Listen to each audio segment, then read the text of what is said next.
Westeros was transported back to the 1940s at the weekend with spitfires, tanks and wartime dances. It was part of celebrations to mark the 75th anniversary of the first Arctic convoys which left Loch Ewe for Russia in the Second World War. Emma Murray was there.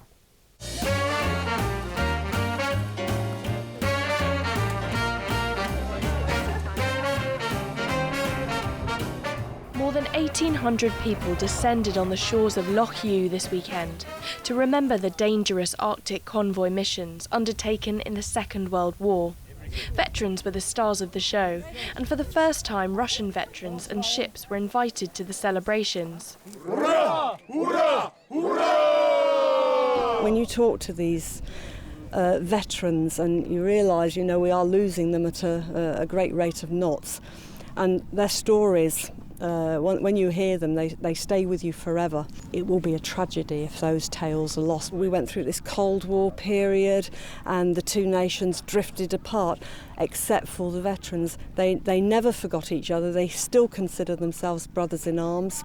Described by Winston Churchill as the worst journey in the world, many of the convoys left from Loch Ewe and were tasked with taking vital supplies to Russia in sub-zero temperatures. We came up to Loch Ewe and we lay for, I think it was about 3 weeks till the convoy was formed. And then we went out in the middle of a gale in JW53 in February.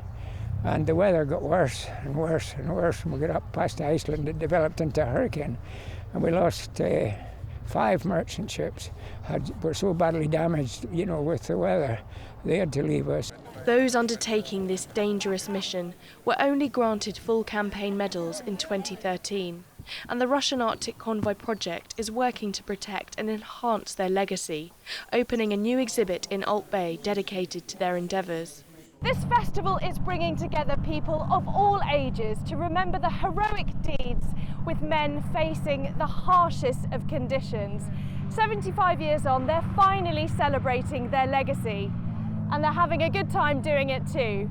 Emma Murray, STV News.